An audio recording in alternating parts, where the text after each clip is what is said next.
Today, we are reviewing the 2022 Jeep Grand Cherokee Limited L. Now, before we get behind the wheel of this beautiful SUV, let's give a quick walk around. So for 2021, they redesigned this car, gave it a more boxy, more sharp-lined, premium upscale finish to it. And as you can see, she looks wonderful, and I love the silver with the blacked out trim. I think that's a package you can get where it blacks out the Jeep logo, the L, the 4x4, and the Limited, which is this particular model trim. Absolutely an amazing, stunning vehicle, and it's a good looking car, and it gets the job done, and it does it superbly well. I love the black wheels, just amazing. And it says Grand Cherokee with the flag going backwards with the stars facing as they should, because that's how you're supposed to, supposedly. It's not going to turn heads, but it's sharp, and I like it, and it's got a classy look, and it always grabs my attention whenever I see one, especially in this blacked out finish. But to get in, you push the button to lock it, and it locks it. To unlock it, you just put your hand behind the door like a luxury car, and it opens. Very nice, very premium. Now, this particular tester comes with this beautiful creamy color interior with this really nice wood and a soft touch plastic molded injection up here at the top. Not leather, but on the higher trims you do get this in leather, but this is fine. Limited, beautiful interior, very, very premium, very luxurious looking to say the least. You do get these Alpine speakers, and let me tell you, they sound phenomenal. I love them. I'm obsessed with them, and I've had so much fun listening to the speakers in this car. The hip hop is phenomenal in this car. But close the door. Very solid, very nice. Jeep pops up. And to start the car, you just put your foot on the brake and you push the button to start right there.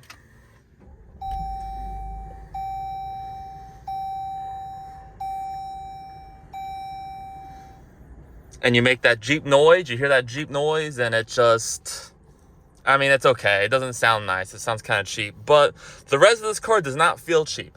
And you get this all-digital screen right here that shows you a load of information. The screen will shrink and grow and get bigger and smaller. I mean, you have a whole buttload of information. And to change these gauges, you can hold OK, and it changes to that, which is really nice and really cool. And if you want to go through, you can do more stuff. You can change a whole boatload of things out. But anyway, I love the analog looking digital gauge. It just looks classy and clean. And as you can see, we have wireless Apple CarPlay. Very nice. And you have your auto start stop. I always turn that off because it damages the engine with time. And you have your parking sensors, hazard lights, traction control, your lane departure warning, and you have a button for your passenger screen, which is right over here. And when I turn it on, you get all that. It's really cool stuff.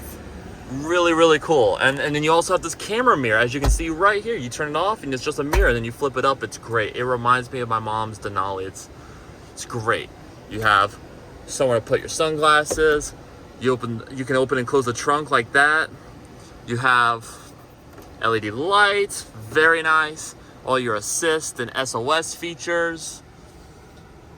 I mean, this is great stuff. And you got your cruise control right here on the steering wheel. And on the back, you have the volume control knob. The volume control right there that goes up and down. And you have the same thing on the other side where it changes the tracks. It's very nice. Everything's laid out very simple, very well. You got your mirror controls.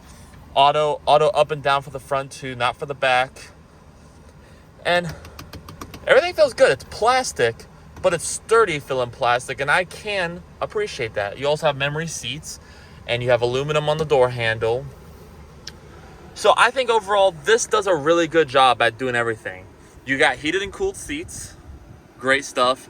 AC. Your gear selector, you put it in the reverse by twisting it, and you go up, and you got 360 and backup with all these different angles and views. Gotta love that. And then to go in the park, you just do that. You have different modes. You have sand, snow, auto, and sport. You can toggle through at your own will. Over here, we got a secret storage compartment with an HDMI port for the passenger screen. Really cool. And we have USB-C and USB 2 times, double of it, plus a head jack, a headphone jack. And then you also got wireless charging. Really great stuff. And then right here, you got the Uconnect system. And it works great, like all the other Uconnects. People talk about it all the time. It's a really great system. You can't go wrong. Very easy to understand and get used to. Media, comfort. I mean, you can mess with it the whole load here. You can mess with your AC, your heated seats, all of it right here. But you also have navigation, which is really nice. You also have vehicle information. You can dim the things. You can fold the third row headrest, which is nice. You can even turn the screen on over there, right there as well. So double ways to do it. And then you got forward facing, and then you have all your camera stuff right there too. Really nice stuff. And you go here for Apple CarPlay, and then apps. Well, you can check them all out right here. Not a lot, not huge, but it gets the job done. That's all I can really say about it. Seats are absolutely comfortable. Now, they're not as premium feeling as the upscale ones you get on the Summit model, but these on the Limited do just fine, I promise you. And don't mind my stuff. I mean, look, this leather is just so nice. So nice, plushy. Oh, I love it. I love it, I love it, I love it. And it gives you something nice to look at when you're going down the road. It makes you feel like you bought a more expensive car than you really did. We also have center storage. We got an upper level and a lower level.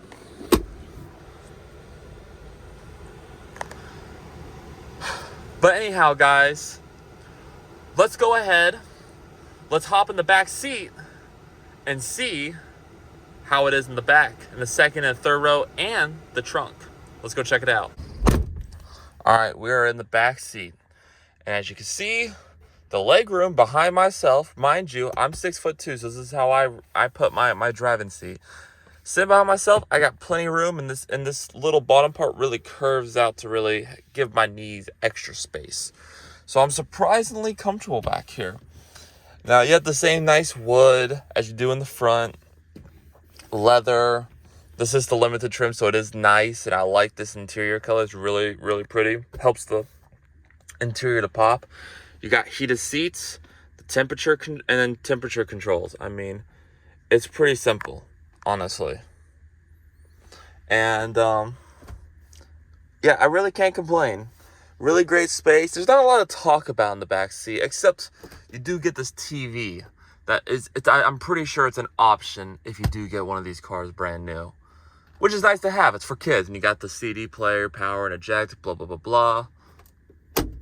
It's standard. I think this is on most vehicles that get the family package of some sort. They always get this standard looking typical TV. Nothing crazy or cutting edge or advanced, but it gets the job done. And it works great. And you got cup holders. And the support, the armrest is relatively padded. It's pretty comfortable. It's not as squishy as some others in the competition, but it gets the job done. And it's still not bad. It's still pretty comfortable. And you got LED lights. And you got, I mean, this car just has a good amount of stuff. And like I said, this is a family hauler, so this is where most people spend time anyway, and this is very, very, very comfortable. And it means you don't have to typically get a Tahoe if you want good second row seating and even third row seating. So you can't really go wrong. Oh, and speaking of the space, let's go to the trunk and see what it looks like and see how much you can carry. To get into the trunk, it's really simple. You have a button at the bottom. You can push it from the driving position, or you get the fob out and you press it twice.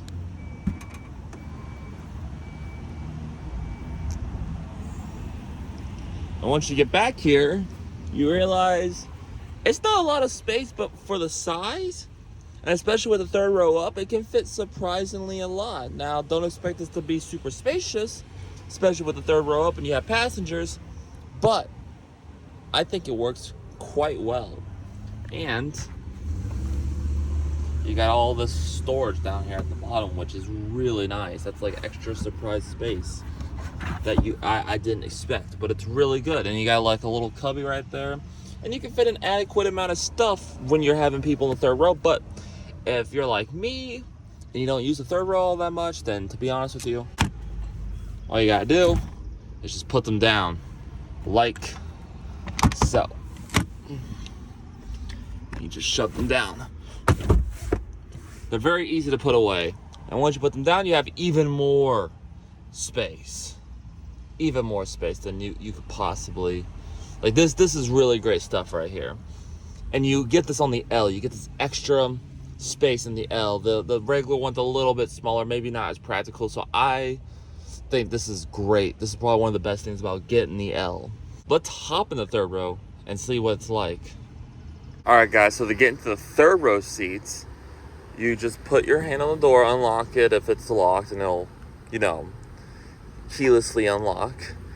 And you open the door, you go right here, you grab this little latch, which will then lift the whole seat and push it forward, which is really nice, gives you a lot of space.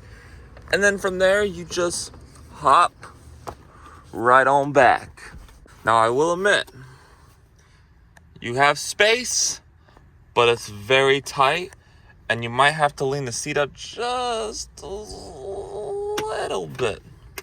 Just a little bit. I'm not going to do it now because this is comfortable for the people that I'm Ubering around all day while I'm on my trip. So I'm not going to mess with it.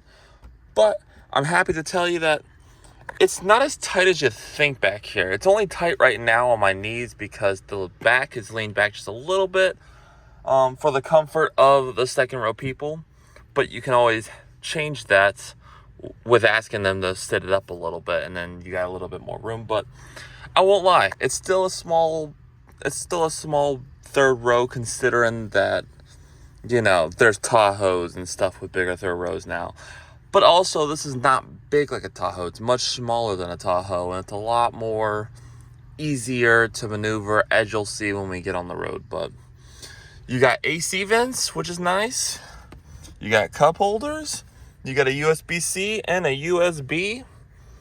And you get a nice little, I mean, it's a little firm. I think this is leather wrapped on the higher models. I could be wrong, but I think on the higher trims, it's leather wrapped. But it's still a nice little place to rest your arm.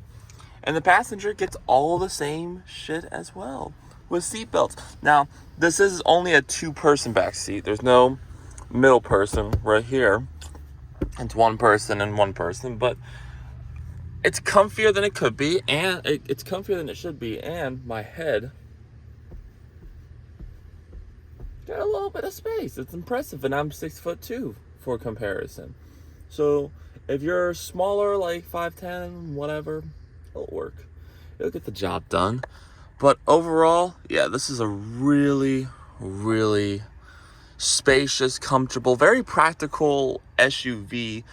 And I wasn't expecting this car to be as good as it is, but it really is. But without further ado, let's take it on the road and see how she drives. So now that you've seen the inside and gotten a quick tour and a walk around the car, and you checked out the second and the third row seat in the trunk, and we did all that, let's talk about the driving. Now, this is one of my Turo cars. As if you guys have subscribed to my channel for a while, you know that I rent these Turo car vehicles to do some of my reviews. Now, not always. Sometimes I get lucky and I'm able to grab one off the owner of the vehicle and take it out for a spin and review it. But sometimes I go on Turo, and sometimes it's the easiest way to get a Turo car. So that's what this is. Anyway, but now, as you can tell from the last few videos, or the past two videos, I want to say, maybe, give or take, I'm in Philadelphia, Pennsylvania. I'm not in my usual hometown of Tampa, Florida. So if the background looks different and weird, that's why. So, what is it like to drive this Grand Cherokee L? Well, it's a 2022, but it's basically the same car that you would get today as a 2024 or 2025. And I have to tell you, this is my first time ever getting my hands on one of these cars, and I have to tell you, I am extremely impressed with the way this car performs and it handles. It's a great driving car. I have nothing bad to say about it. It's kind of hard to complain about it. It drives better than it should, to be honest with you. This drives amazing. I'm going around these corners right now, and this thing handles like a dream. I have to tell you, it handles quite tremendously well. I'm doing corners. Now, it's an SUV, so it's not going to hustle as well as a sedan or even a sports car. But I have to tell you, it does what it needs to do, and it does it well. And it's very comfortable. It's very quiet in here. You hear the engine a little bit. This is still a Jeep. We're not in a Mercedes. We're not in a high-end luxury car. But I gotta tell you, it feels pretty damn close to a premium luxury car feel as you could get with this type of vehicle. And I'm tremendously impressed with it in that regard. Truly, I'm truly impressed. And the technology, as you saw in the walk around, is phenomenal. Interior color, I love the leather everywhere. It leaves a lot of happy thoughts and happy feelings about this car, because usually the Jeeps in the past have been cheap. They've been not great, I'll be honest with you. This kind of will change your mind about the Jeep brand. This is gonna hopefully reinvigorate the brand name overall, and maybe give people the chance to want to buy one now because of how well this car is. I mean, now reliability, I can't really tell you. That you need to own this long term to really figure something like that out. You tell me, comment below if you own one of these cars. Tell me how's the reliability? What's the long-term reliability like for these cars? Is it dependable, or is it a piece of shit like some people claim? Let me know. I'm very curious to hear from you guys and find out if you do own one of these cars. It's a normal car with premium touches, and that's all it's meant to do, is to be a normal daily driver for a mom driving her kids around, or family and doing a family road trip. It's a family hauler, it's a road trip car, and that's really where it ends. This is not a sports car, even though you can switch it into sport mode. I mean, I'll get on it right here and I'll show you what I mean. Foot down.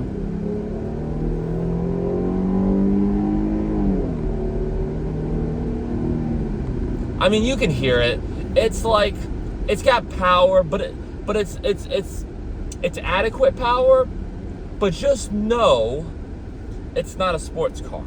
It's enough to get you where you're going, to get up on the highways, to get up to normal speeds. It's not. Don't think you're gonna be a speed demon in this car. That's not the point. But it does the job, and it does it tremendously fine. It does it very well. Don't worry about it. It's not meant to go fast, though. It's meant to be comfortable. It's meant to be the ultimate daily driver for you and your family, to take the kids to school and to go on road trips. And it does that very well. It does that with flying colors. Just don't expect to win any drag races. That's all I gotta say about that. Fuel economy, that's okay. I've been getting 17 in the city, which is not very impressive. Keep in mind, that's probably with flooring it a couple times here and there for car reviewing purposes to see how the power feels. But even aside from that, like, I don't think this is going to get more than 20, 21. It's okay. Just know you're going to be paying for fuel.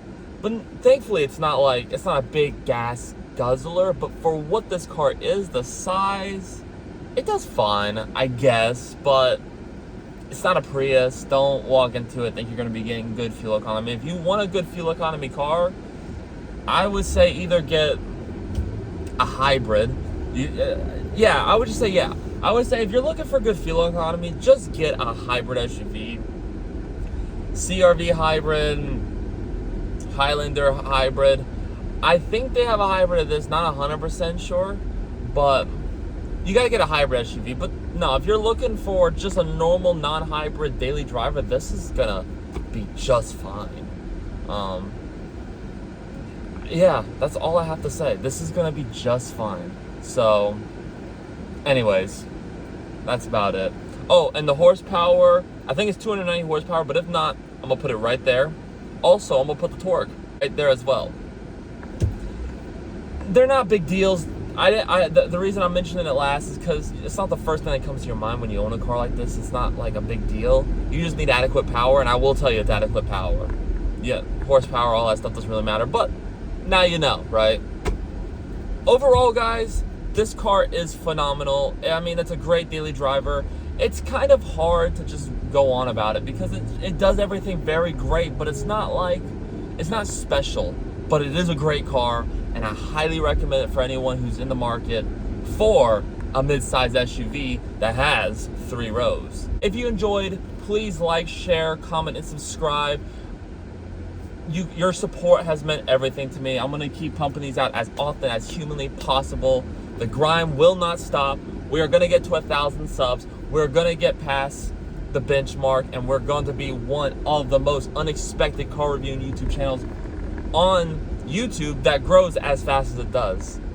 And it's thanks to you guys for that too. So thank you guys so much for watching, and just like always, I will see you guys in the next video. Peace out, guys.